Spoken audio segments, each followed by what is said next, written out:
사랑하는 성도 여러분, 어느 날 예수 그리스도께서 산에 오르시고 사랑하는 제자들을 부르셨습니다.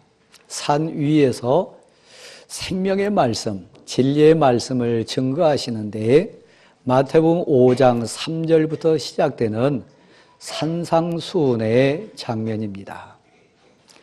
심령이 가난한 자는 복이 있나니 저들이 하나님 나라를 볼 것이다. 애통하는 자는 복이 있나니 저들이 하나님을 볼 것이라. 마음이 청결한 자는 복이 있나니 이렇게 쭉 산상수훈의 8가지 복에 대해서 말씀하셨습니다. 애통하는 사람, 심령이 가난한 사람, 그 사람은 사실 세상 가치에 배부른 사람이 아닙니다. 세상 사람들이 말할 때 잘났다, 성공했다, 부럽다, 그런 사람들이 아닙니다. 오늘 예수 그리스도 부름에 의하여 나온 산 위에 오른 제자들처럼 오늘 예배당에 여러분이 오셨습니다. 성공해서 오신 게 아니고 자랑하기 위해서 온 거 아니고 세상 가치에 배불러서 나온 것 아닙니다. 심령이 가난하고 애통하는 절박한 심령 속에 가난한 마음으로 나온 분들 대부분입니다. 오늘 본문에 등장하는 두 여인도 같습니다. 세상 가치로 보면 망했습니다. 철저하게 실패해서 스스로가 말하기를 나 부끄럽다. 그렇게 표현하는 장면입니다. 대림절 둘째 주일 예배에 나오신 성도 여러분, 주 예수여 내게 오시옵소서. 내 마음에 찾아와 주시고 내 삶에 찾아와 주시고 나의 만남 속에 오셔서 애통하는 가난한 정말 부끄러운 내게 위로 주십시오. 평화를 주십시오. 치료해 주세요. 나를 이렇게 세워주세요. 예수님이 필요합니다. 평화의 왕이 필요합니다. 위로자 대신 우리 주님의 그 회복의 능력이 진정 필요합니다. 주 예수여 엎드려 싸우니 내게 오시옵소서. 이렇게 엎드리는 기간이 대림절입니다.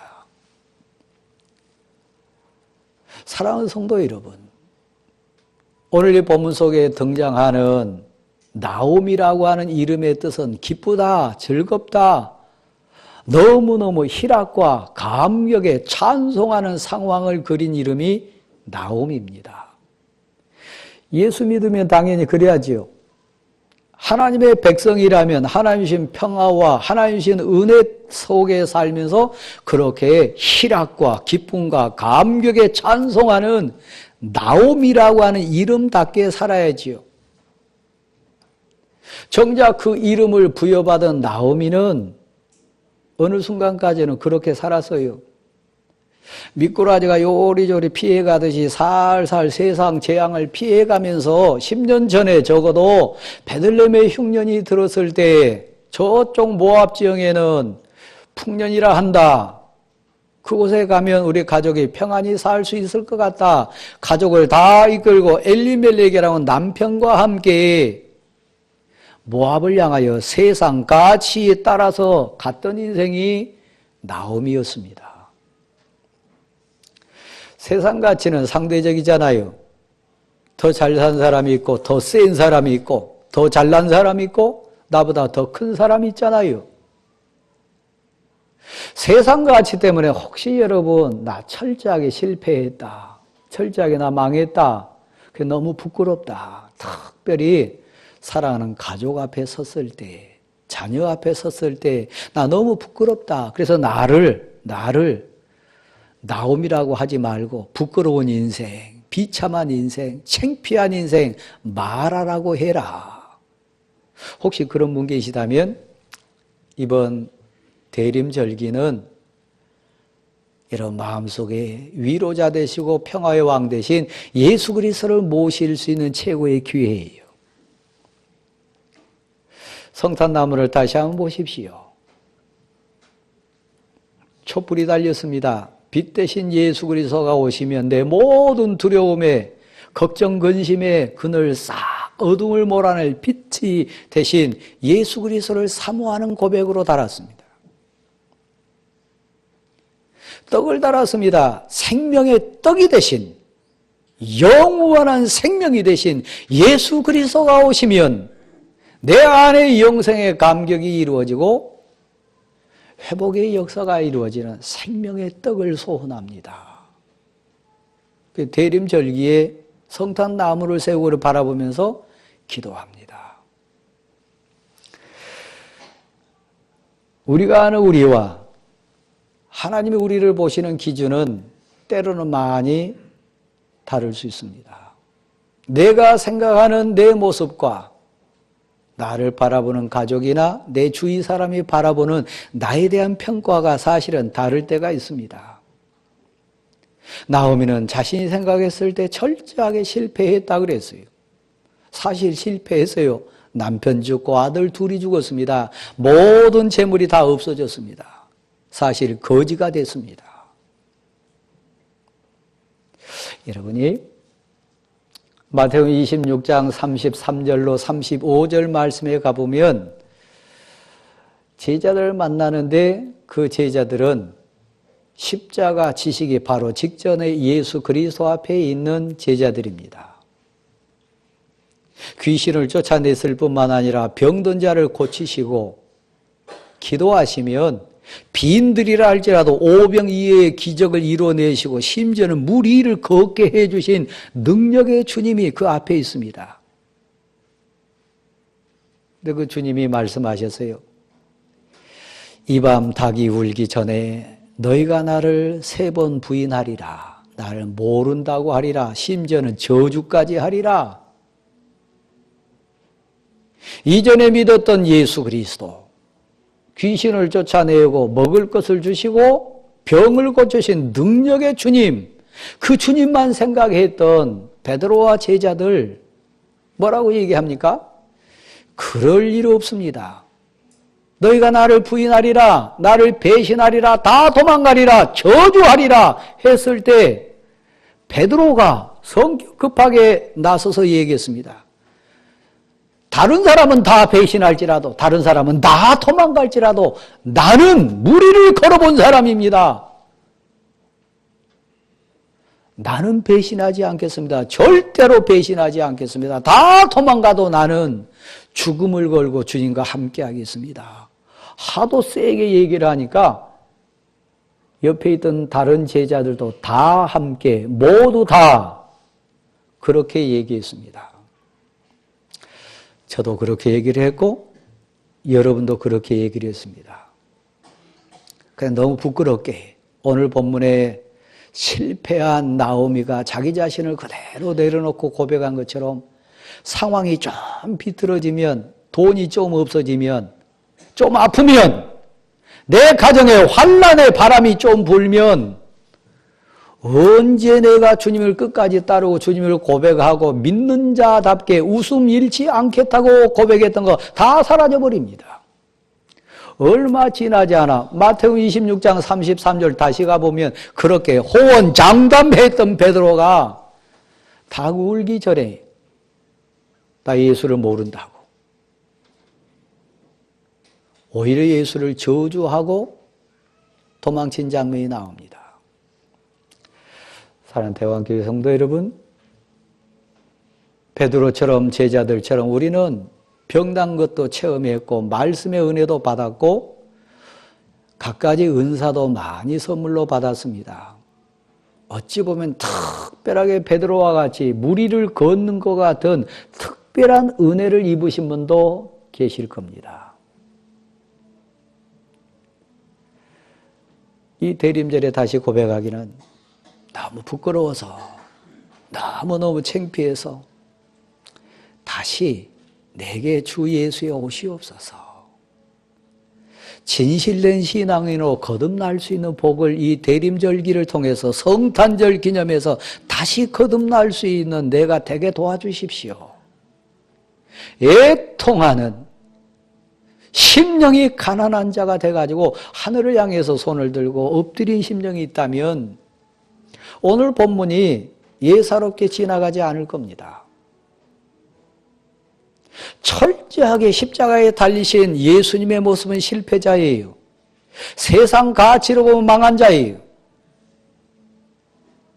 세상 환경이나 세상 어떤 배경으로 얘기하면 십자가에 달려서 신음하는 예수 그리스도는 따를 가치가 없는 자예요. 온전히 실패자예요. 예수 믿었는데, 예수님 따랐는데, 신앙생활을 한다고 했는데 왜 나는 이렇게 망했습니까? 왜 나는 시험에 떨어졌습니까? 왜 우리 집은 이렇게 환난이 많습니까? 왜 나에게는 이런 눈물을 흘려야 됩니까? 절규하신 분들 계실 거예요. 하박국이 그랬고 에레미야가 그랬고 수많은 믿음의 선진들도 그 과정이 있었어요. 여러분은 그렇지 않는가요?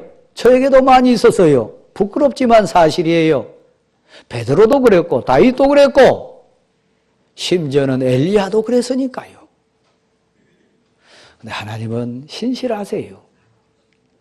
하나님 은혜로우시고 우리를 향한 소원을 분명히 갖고 계신 분 하나님이세요. 오늘 본문에 나오는 나오미도 철저하게 망했잖아요. 근데 설교자인 저는 말씀에 의지해서 여러분에게 권하고 싶은 게 있습니다. 베드로의 고백이 아니라 나오미의 고백으로, 나오미의 며느리인 룻의 고백으로 우리가 이 대림절의 고백을 토해내기를 소원해요. 철저하게 실패하고 철저하게 망한 시어머니 나오미 앞에 있는 룻이 본 시어머니 모습은 사실 십자가에 달리신 예수 그리스도 앞에 서 있는 여인의 모습과 같아요. 베드로는 도망갔지만 제자들은 다 흩어졌지만 처절하게 실패해가지고 나 부끄러운 인생이라고 고백하는 나오미 앞에 있는 며느리는 도망치지 않았어요. 하나님이 나오미를 사랑하셔서 룻을 사랑하셔서 소망의 불씨를 붙여주신 거지요. 여러분 가운데 나 부끄러운 인생이라 특별히 사랑하는 자제들 앞에 섰을 때 며느리 앞에나 사위 앞에나 가족이나 성도들 앞에 섰을 때 나 정말 부끄럽다. 얼굴 들 수 없고 너무너무 창피하다. 그런 분 계실 거예요. 거기도 두 부류가 나옵니다. 오르반은 부끄러운 가운데 세상으로 다시 갔어요. 세상 가치로 다시 회복했다고 세상을 향해 달려갔습니다.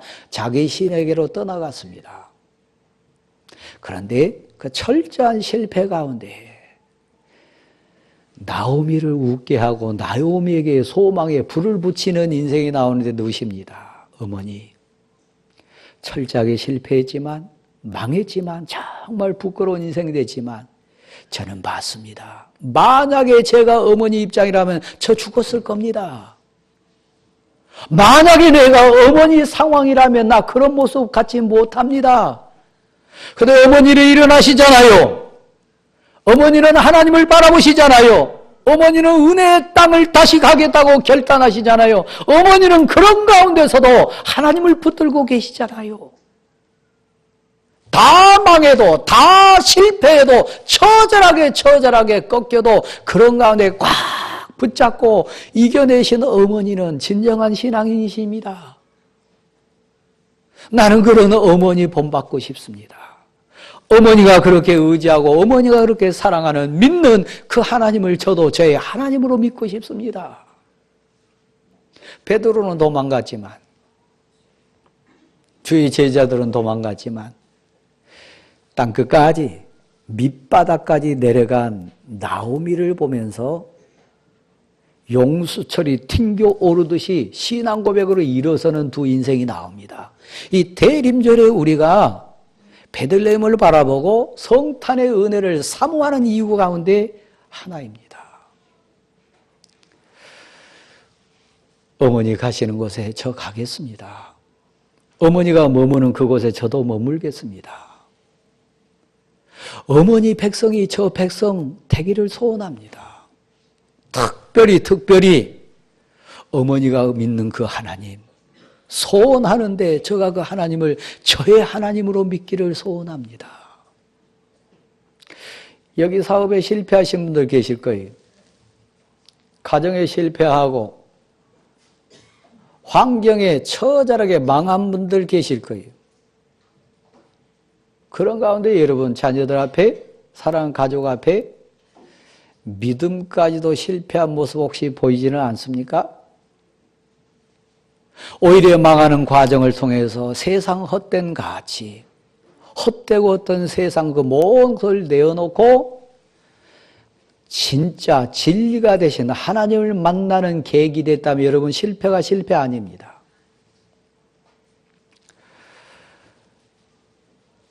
고린도전 후서 11장, 12장을 댁에 가셔서 찬찬히 한번 봐보세요.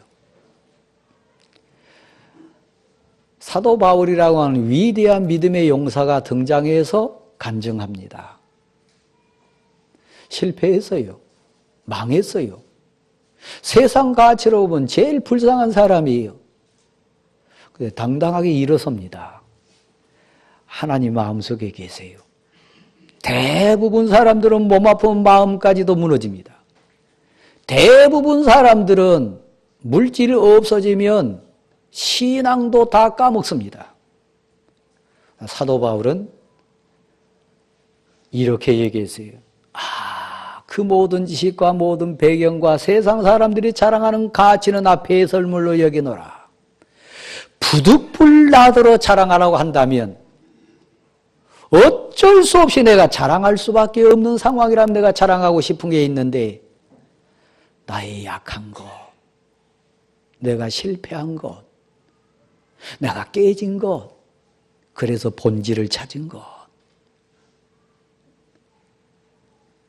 내가 철저하게 망하고 깨지고 철저하게 실패할 때 나는 깨달아노라.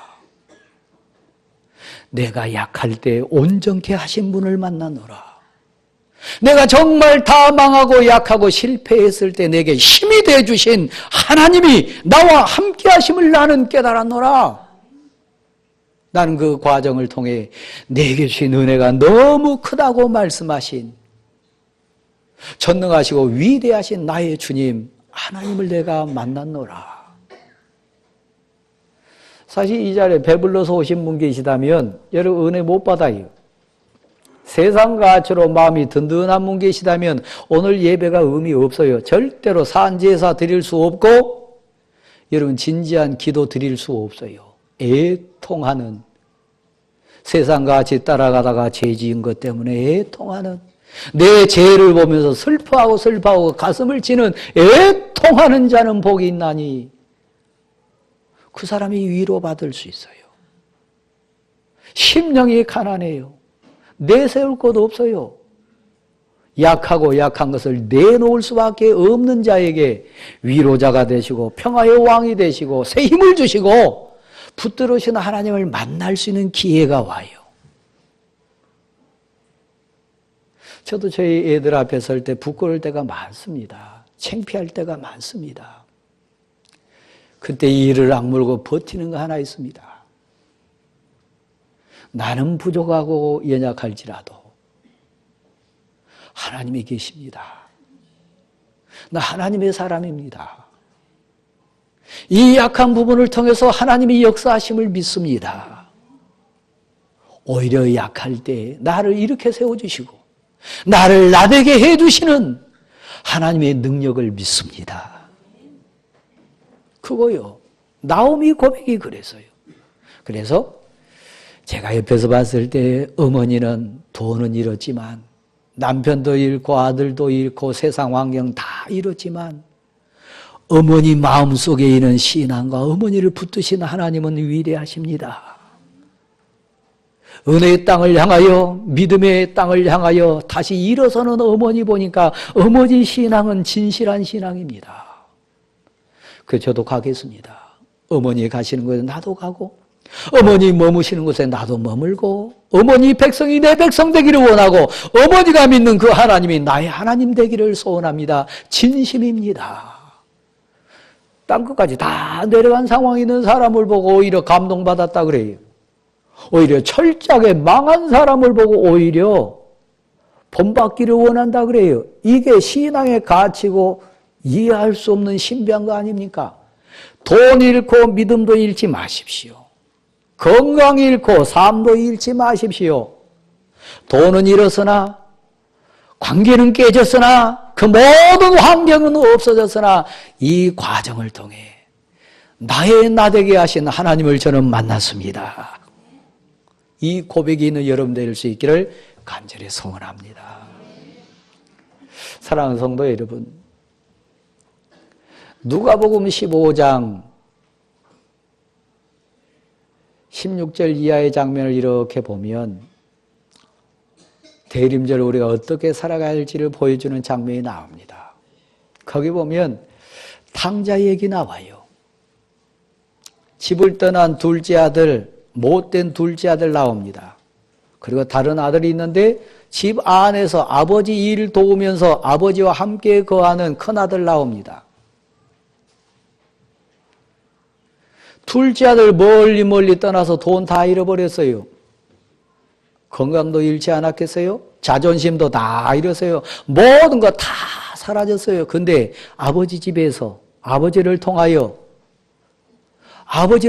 가슴에 깊은 곳에 심어진 거 하나 있었어요. 그게 뭐냐면 하나님이요. 내가 아무리 망했어도, 내가 아무리 이렇게 살아도 나 하나님의 사람이다. 나 우리 아버지의 아들이다. 내가 이 모든 실패하고 다 없어진 상황에서 내가 살 수 있는 비결이 뭔가 하늘을 봤어요. 아버지 생각했어요. 그리고 눈물을 흘리면서 고백합니다. 내가 하늘의 하나님과 내 아버지께 죄를 지었다. 세상 가치로 살려고 하다 나 철저하게 쫄딱 망했다. 그래도 나 아버지를 생각한다. 하나님이 살아계심을 믿으니까 우리 아버지에게로 돌아가리라. 내가 우리 아버지에게로 돌아가리라. 우리 집으로 돌아가리라. 은혜의 처소에 가리라. 하나님 앞에 다시 가리라. 기도의 자리에 가리라. 신앙으로 회복하리라. 결단하고 아버지께로 돌아온 장면이 나옵니다. 여기 철저하게 부끄러움 속에 실패한 분 계시다면 누가복음 15장에 나오는 탕자예요. 그 탕자에게 배워야 될 게 있어요. 아버지에게 돌아가십시오. 하늘의 하나님을 다시 찾으십시오. 다시 기도하십시오. 내가 아버지와 하나님께 죄를 얻었으나 돌아가렵니다. 심지어는 품꾼의 하나라고 여겨도 괜찮습니다. 아버지가 그립고 하나님이 그립습니다. 그 모든 주권을 아버지께 하나님께 맡기겠습니다. 돌아갑니다. 비고빈 마음, 애통하는 마음으로 회개하는 마음으로 돌아서는 그 발걸음이 대림절기에 사는 여러분 발걸음 되기를 소원합니다. 돌아가니까요, 아버지가 어떻게 반응합니까? 뛰어나오잖아요. 목을 끼얹고 울잖아요. 그리고 고백하는 게 뭡니까? 이는 잃었다가 얻은 내 아들이라. 다시 찾은 내 아들이라. 막 매를 후려치거나 비난하거나 그러지 않습니다. 돌아오는 자식에게, 은혜 사모하고 돌아오는 자에게, 하나님을 찾는 자에게, 하나님은 이렇게, 여러분 누가복음 15장은 예수 그리스도께서, 우리 주님께서 친히 예화를 드려주신 장면입니다. 제일 좋은 옷을 가져와라. 그리고 입혀라. 옷은 권위 상징입니다. 권위를 회복해 주시겠다는 약속입니다. 손에 가락지를 끼우라. 손에 가락지는 상속의 상징입니다. 너는 내 아들이다. 그리고 제일 살진 양을 잡으라. 우리 잔치하자. 그리고 고백합니다. 이는 잃었다가 다시 얻은 내 아들이라. 고백합니다. 대림절은 이런 절기입니다. 비고빈 마음에 돌아 은혜 자리를 사모하고 가면 나오미의 최고의 위대한 결단이 뭡니까? 베들레헴을 향하여 발걸음을 옮긴 거예요. 은혜의 땅을 바라보고 하나님께 나간 거예요. 내 인생의 주권을 아무리 창피해도, 아무리 부끄러워도, 아무리 모든 것 다 잃어도 있는 모습 그대로 하나님께 나오는 모습이요. 대왕교회 성도 여러분, 아브라함을 보십시오. 어떤 면에서 저는 여러분 앞에 실패한 목사입니다. 제 앞에 있는 여러분도 어떤 면에서는 실패한 성도입니다. 그런데 은혜로 살아요. 저는 우리 교회 전도지 그 책자를 만들면서 그동안 우리 교회는, 대광교회는 교회에 대한 소개 부분이 있어야 되지 않겠습니까? 그 다음에 목사에 대한 소개 부분이 있어야 되지 않겠습니까? 이제 거기다 그렇게 썼어요. 강현우 목사는 유명한 목사도 아닙니다. 능력 있는 목사도 아닙니다. 솔직한 고백이잖아요. 여러분 앞에 선 저는 어찌 보면 실패자일 수 있습니다. 근데 저는 날마다 눈물을 흘리면서 고백하는 거 하나 있습니다. 나의 힘이 되신 여호와여, 내가 주님을 사랑합니다. 주님을 사랑한다고 하는 고백이요. 대왕교회 안에는 실패한 자들이 많이 올 겁니다. 부끄럽고 부끄러워서 창피해서 얼굴 들지 못한 자들이 기어오듯이 오는 자도 있을 겁니다. 왜요? 병원이니까요. 치료받아야 될 자가 와야 될 것이니까요. 회복받아야 될 자가 와서 회복해야 될 공간, 처소, 공동체가 대강교회니까요. 베들레헴은 은혜의 처소입니다. 우리들이 모이는 대왕교회 현장과 같습니다. 그곳에는 풍년이 들어서요. 그곳에는 하나님의 은총 때문에 곡식이 풍성합니다. 막 찬송이 넘쳐납니다. 근데 그 공동체로 가보면요, 나오미가 돌아옵니다. 혹 달린 여인으로 룻이 하나 딸려옵니다. 근데 그들을 맞이하는 베들레헴 공동체의 반응을 보면서 우리 모습을 생각해 봐야 돼요. 사람들이 떠들면서 막 얘기했어요. 이 사람이 나오미냐? 너 예수 믿는다고? 적어도 10년 전에 우리 흉년 들었을 때 너희 잘 살아보겠다고 저 모압으로 도망갔던 그 가족 나오미냐? 근데 어떻게 이게 쫄쫄망한 깡그리망한 알거지가 돼가지고 왔냐? 너가 진짜 그 나갔던 풍족하게 나갔던 나오미 맞냐? 어쩌다 그렇게 망했냐? 인터넷 상황으로 하면 악성 댓글을 다는 거죠. 비난하는 거죠. 완전히 은혜로 사랑으로 받아주는 게 아니라 이 사람이 나오미냐? 어쩌다 이렇게 쫄딱 망했냐? 어쩌다가 이렇게 비참한 인생 됐냐? 그래서요. 세상 가치 기도대로 평안합니다. 여러분 그런 극한 가난 안 당해봤을 수도 있습니다. 그렇게 아파보지 않았을 수도 있습니다. 예수 믿는다고 하면서 신앙생활 한다면 어쩌다 그렇게 망했냐? 어쩌다 시험 떨어졌냐? 아직도 길이 안 열리냐? 내뱉은 말이지만 받아들이는 나오미는 울었어요. 받아들이는 나오미는 너무너무 괴로웠어요. 그래 나 말하라고 해라. 부끄럽고 창피하고 정말 가난한 자라고 해라. 맞다. 내가 누구를 탓하리요? 무엇을 내가 원망하랴? 그런데 여러분, 나오미가 맞서가지고 머리채 잡습니까? 너 나한테 그렇게 얘기할 수 있냐고? 너는 신앙생활 잘하냐고? 너희들은 어떻게 될지 모르냐고 그러면서 막 맞상대하면서 머리채 잡았습니까?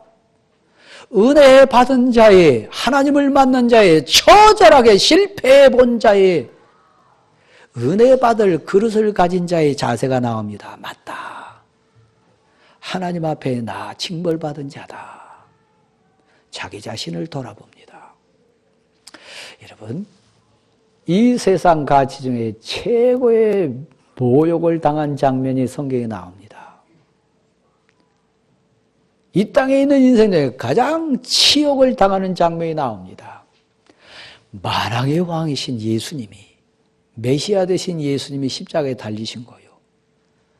그리고 그 밑에서 조롱하는 얘기를 들은 거예요. 너가 그리스도 맞냐? 막 얼굴에 대다가 침을 뱉으면서 멸시한 거예요. 인생이 당하는, 이 세상 가치로 당하는 최고의 멸시와 치욕 장면은 그 장면입니다.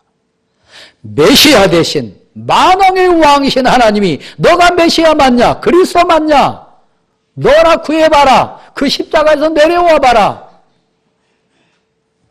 침을 뱉으면서 조롱하고 멸시하는 얘기를 토해내는 거예요.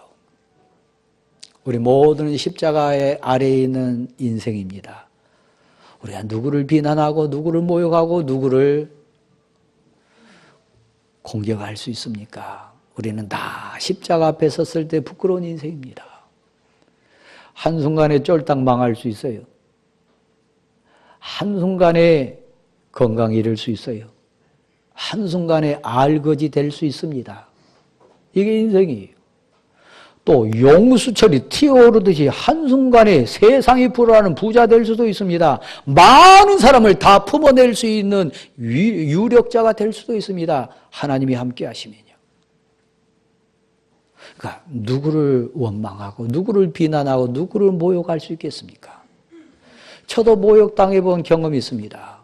얼굴에 침 뱉은 것 같은 수치를 당한 경우도 있습니다. 저만 그렇겠어요? 예수님도 당했는데, 사도 바울도 매맞고 베드로도 수치스러운 당했는데, 복음과 함께 고난당한 것은 당연한데, 근데 적어도 베들레헴 공동체가 그러면 안 돼요. 적어도 예수 믿는 사람이 예수 믿는 사람을 그러면 안 돼요. 하나님께 기도한다고 하면서 하나님의 사람을 비난하고 모욕하면 안 돼요. 하나님의 공동체 안에 있는 자가 하나님의 직분자들을 공격하면 안 돼요. 왜요? 하나님이 계시니까요. 사랑하는 성도 여러분, 다시 누가복음 15장으로 갑니다. 두 아들 중에 진짜 불효자는 누굽니까? 집 안에 있는 큰아들, 아버지 마음 헤아리지 못했어요. 돈에 묶인 자예요. 돈을 위하여, 재산 위하여, 세상 가치 때문에 착한 척하고 살았던 큰아들이에요.